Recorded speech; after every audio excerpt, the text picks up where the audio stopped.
It's the weekly PhD blog, week 13, live from Tasmania, along the west coast here. So believe it or not, I came down here to visit friends. I was meant to be visiting other friends down in Hobart, but due to circumstances was not able to, so I decided to take the time and drive down the west coast of Tassie. So far that's gone pretty good. I am, believe it or not, way more productive doing it this way. I've been listening to studies as I drive, which is a fantastic little feature of some of these PDF readers these days. I've gotten through, 7 already? 8? Yeah, wait, 9 already in the last 3 days, so doing pretty well. Been taking notes in the evening and so forth. Been a pretty hectic workload, all things considered. It takes a surprising amount of time, but productive, so no complaints. Lots, since I missed last week's video, lots going on. Was a little bit sick over the weekend. You can probably still hear that the nasally thing going on is what it is. So from last 2 weeks ago, a bit of a conversation with the supervisor about some primary research I might look into, because one of the challenges with the PhD is I'm currently conceptualizing it, is that there's not really data together so much as there is a test or an experiment to run. Didn't quite sit well with me, so it was fantastic when Matteo pointed out that, hey, maybe a really good starting point for this, since what you keep consistently finding, and I have been consistently finding, is that the governance for social media and AI in general is pretty lackluster and minimal. Given that, maybe a really good starting point is to sit down, do some qualitative research, interviews, for those who aren't familiar, with people already working in that space and find out what the state of play is.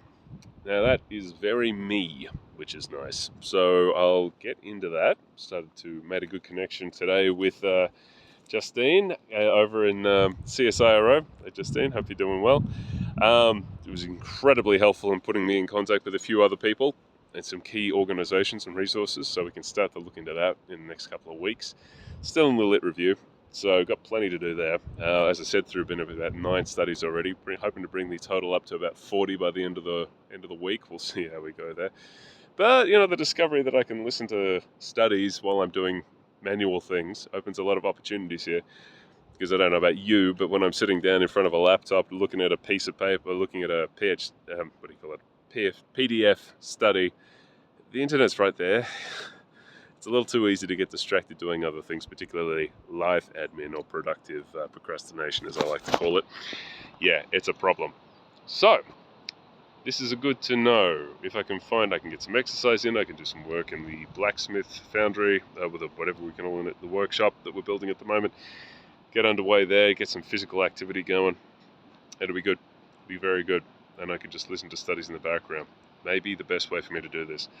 So, amongst the many studies, some more, some less useful, interesting findings so far. Here's one, looking at managing extremist speech through a public health ethics lens.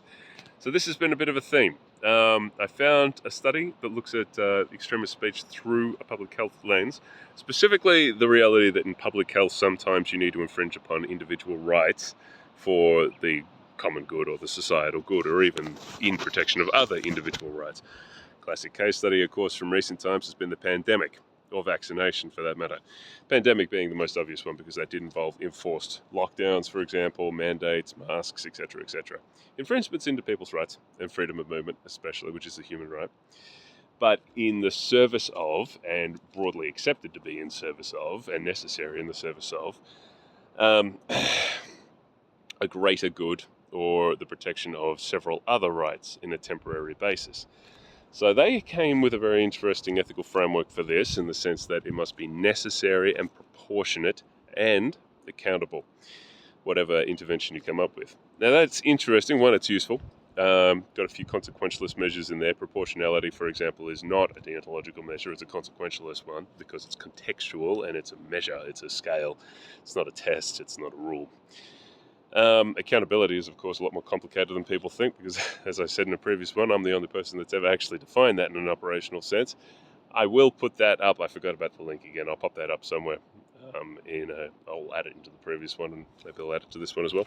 Either way, it's there. It doesn't make for the most compelling reading, I have to admit, but it's there.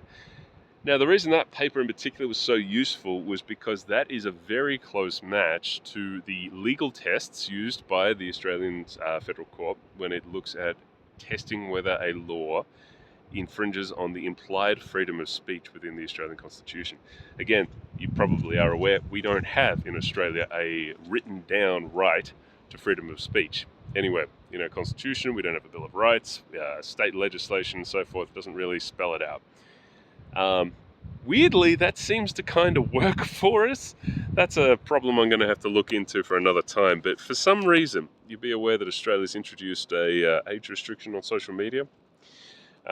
Whether it's effective or not is a totally different question, but we are pretty much the first in the world to do that. Weirdly, the lack of a strict freedom of speech right in Australia, one, allows for that sort of intervention to take place, but on a more practical level, or on a more ethical level, it also seems to work out in our favour when it comes to protection of freedom of speech in general. It's like by having it less written down, it's less taken for granted, perhaps. Hard to say. I'm just comparing Australia to Europe, for example, or particularly the US, where, the US has that incredibly stringent Bill of Rights. It's written down, freedom of speech will not be infringed. Is all the time. I mean, just look what's going on over there right now. It's odd. It's nearly like by writing it down, everyone's just sort of assumed that came with consequences for breaches. But, well, you capture the Supreme Court over there, and all of a sudden there goes your consequences. So, whereas Australia, it seems to be, a little bit more dynamic, maybe is the word, because it's not firm and set in stone. It means we have to engage with the question more. I don't know. It's an interesting question, right? Then again, we have Queensland, don't we, that just banned people for saying from the river to the sea because it's anti-Semitic. Or is that Sydney? One of the two. Either way, we've got some nasty infringements on freedom of speech going on, but it's still better than the US. Anyway, so I think it's the High Court in Australia uses several tests to determine whether or not a law infringes on that implied freedom of speech. One, does the law burden that freedom of speech? Usually pretty straightforward yes/no test. If it does, there's a case to answer. The second is whether it's necessary, whether it serves a justifiable good in banning that speech or in infringing on that speech, right? A test, but also not that hard to permit, basically, along the lines of, so for example, the banning of the Nazi salute in Victoria clearly passes that. Yep, Nazis being able to politically organise in the country is not in the common good. Third test is proportionality. Now that one is far, far trickier. I'm getting all these terms wrong, by the way, don't quote me on this. Look at the paper yourself or the videos. That one is obviously, it's contextual. Is there a superior alternative? Very consequentialist in nature, and it requires a value judgment from the justices.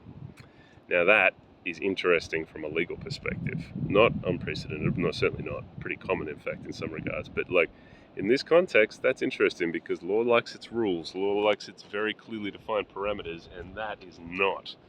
So in other words, there needs to be proportionality to it. So this has cropped up twice now in terms of the ethical frame. So while it's not the entire story, I think it's going to be a big slice of it.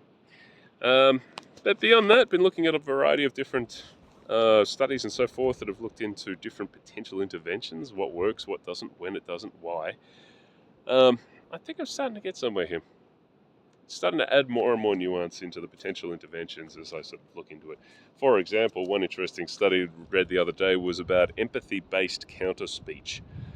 So as an alternative to just banning content or anything like this, counter-speech, or especially if we can automate it, it appears to be, based on the evidence so far, a pretty effective way of countering extremist speech. Basically, rather than just letting it sit up there or just banning the users, where they just pop up again elsewhere, is to come in with counter-narratives. So if they say, immigration is evil, then you'd pop in with, actually, here's the facts. Immigration is not evil, or immigration is beneficial, or the claim you're making is false, or blah, blah, blah.